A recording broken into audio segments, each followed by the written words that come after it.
الحمدللہ رب العالمین والعاقبۃ للمتقین والصلاۃ والسلام علی سید الانبیاء والمرسلین اما بعد اعوذ باللہ من الشیطان الرجیم بسم اللہ الرحمن الرحیم ولا تکونوا کالذین نسوا اللہ فانساہم انفسہم اولئک هم الفاسقون وقال اللہ تبارک وتعالی فی القرآن المجید والفرقان الحمید فاذکرونی اذکرکم واشکروا لی ولا تکفرون صدق اللہ العظیم اللہم صلی علی سیدنا و مولانا محمد معدن الجود والکرم وآلہ وصحبہ وبارک وسلم الصلاة والسلام علیک یا سیدی یا رسول اللہ وعلی آلک واصحابک یا حبیب اللہ۔ حمد و صلاۃ کے بعد انسان کے ساتھ جو روحانی مسائل ہوتے ہیں جو اس کے دل کی دنیا کو برباد کرتے ہیں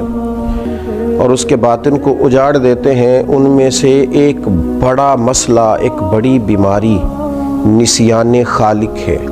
اللہ تبارک و تعالیٰ کو بھول جانا، اس کی یاد سے غافل ہو جانا۔ نسیان خالق کا مطلب ہے کہ اللہ تعالیٰ کی اطاعت اور فرما برداری کو ترک کرنا، حقوق اللہ کو فراموش کرنا، اللہ کی یاد سے غفلت برتنا، اس کے ذکر کو بھول جانا، دعاؤں کے ساتھ زیادہ دلچسپی نہ رکھنا معاذ اللہ۔ یہ وہ ساری چیزیں ہیں۔ اس کا مطلب ہے کہ نسیان خالق کر دیا اس نے۔ مخلوق کو تو اس نے یاد رکھا، لیکن اللہ تبارک و تعالیٰ کی یاد سے، اس کے تذکرے سے یہ غافل ہو گیا۔ جب انسان رب کو یاد کرتا ہے نا اور اپنے مالک کا تذکرہ کرتا ہے تو اسے نصیب کیا ہوتا ہے؟ فرمایا فَاذْكُرُونِي أَذْكُرْكُمْ، تم مجھے یاد کرو میں تمہیں یاد کروں گا، میں تمہارا تذکرہ کروں گا۔ حضرت عبداللہ ابن عباس رضی اللہ تعالیٰ عنہ ارشاد فرمایا کرتے کہ اللہ تبارک و تعالیٰ ارشاد فرماتا ہے کہ تم فرما برداری کر کے مجھے یاد کرو اور میں اپنی امداد کے ساتھ تمہیں یاد کروں گا۔ تم اللہ تبارک و تعالیٰ کی یاد اگر تنہائی میں کرو گے تو رب کریم بھی تمہیں تنہائی میں یاد کرے گا، اور اگر تم جماعت میں اس کا ذکر کرو گے تو وہ اس سے بہتر جماعت میں تمہارا ذکر کرے گا۔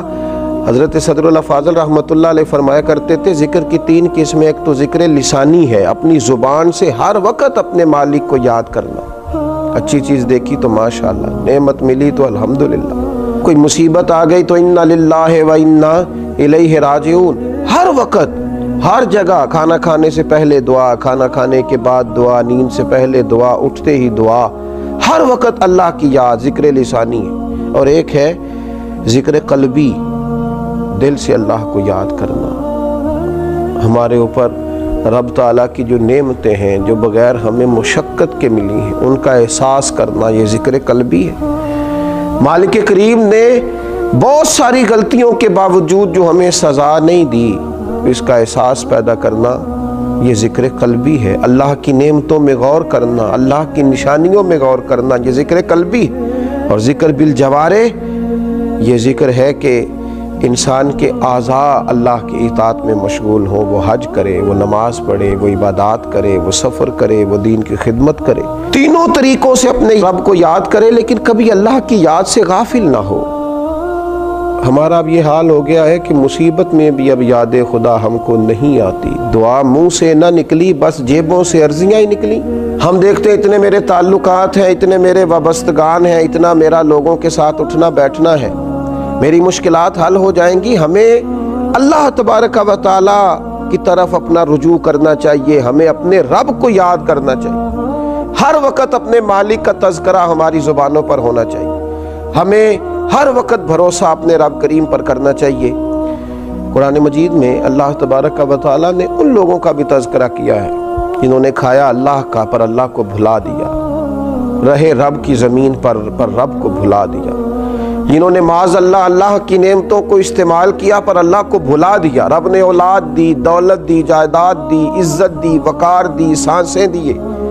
اللہ تبارک و تعالیٰ نے دنیا کی ہر نعمت سے نوازا پر وہ اللہ کو ہی بھلا گئے، اس خالق کی یاد ہی چھوڑ گئے، اس کا تذکرہ ہی چھوڑ گئے۔ تو اللہ کریم نے فرمایا وَلَا تَكُونُوا كَالَّذِينَ نَسُوا اللَّهَ فَأَنسَاهُمْ أَنفُسَهُمْ، ان لوگوں کی طرح نہ ہو جانا جنہوں نے اللہ کو بھلا دیا، ان کی طرح نہ ہو جانا جو اللہ کو بھلا بیٹھے فرمایا فَأَنْسَاهُمْ أَنفُسَهُمْ، پھر اللہ نے انہیں ان کا اپنا آپ بھی بھلا دیا، پھر وہ کھو گئے، غرق ہو گئے دنیا کے جھمیلوں میں، الجھ کے رہ گئے دنیا کے معاملات میں۔ فَأَنْسَاهُمْ أَنفُسَهُمْ، اللہ نے انہیں ان کا اپنا آپ بھی، وہ خدا فراموش ہوتے ہوتے خود فراموش ہو گئے، کھو گئے، لوٹ کے آنے کا راستہ ہی نہ ملا۔ اتنے دنیا کے اندر مست ہوئے کہ الہاکم التکاثر حتی زرتم المقابر، اتنے غافل ہوئے دنیا تلاش کرتے کرتے کہ قبروں کا منہ دیکھ لیا۔ ان لوگوں کی طرح نہ ہو جانا جنہوں نے اللہ کو بھلا دیا، پھر اللہ نے انہیں ان کا اپنا آپ بھی بھلا دیا۔ اولئک هم الفاسقون، رب فرماتے ہیں یہی تو لوگ ہیں جو نافرمان ہیں، یہی تو فاسق ہیں۔ نیکی ہم پر کوئی دوست کر دے، اس کے شکریہ ادا نہ کرے، بگڑ جاتا ہے۔ ماں باپ کئی جگہوں پہ اپنا احسان بتلا کے کہتے ہیں کہ تم میری فرما برداری کیوں نہیں کرتا، اساتذہ اپنے حقوق کی بات کرتے ہیں، ہمارے بڑے اپنے حقوق کا تذکرہ کرتے ہیں۔ سب سے بڑا احسان کرنے والے تو اللہ رسول ہیں، لیکن ہم نے رب رسول کو ہی بھلا دیا۔ مہینوں بیت جاتے ہیں عبادت کیے ہوئے، معاذ اللہ مہینوں بیت جاتے ہیں تلاوت کیے ہوئے، اس کی بارگاہ میں ہاتھ نہیں اٹھائے دعا کے لیے، استغفار نہیں کیا۔ میرے نبی پاک صلی اللہ تعالیٰ علیہ وسلم نے ارشاد فرمایا، آپ ذرا ان لفظوں کا جلال دیکھیں، ان کے اندر جو تنبیہ ہے اس تنبیہ کو دیکھیں۔ امام طبرانی لکھتے ہیں کہ رسول پاک صلی اللہ تعالیٰ علیہ وسلم نے ارشاد فرمایا کہ اللہ تبارک و تعالیٰ ارشاد فرماتا ہے، ابن آدم بے شک جب تو مجھے یاد کرتا ہے تو تو میرا شکر ادا کرتا ہے، اور جب تو مجھے بھول جاتا ہے تو پھر تو میرا انکار کرتا ہے، پھر تو انکار کرتا ہے اپنے رب کا جب تو بھول جاتا ہے۔ ایسا نہ کرنا، کبھی بھی اپنے مالک کو نہ بلانا، جو دم غافل سو دم کافر۔ سانو تے مرشد ایہو پڑھایا، اس کی یاد سے اقترب للناس حسابہم وہم فی غفلۃ معرضون۔ اللہ فرماتے ہیں لوگوں کے تو حساب کا وقت قریب آ گیا،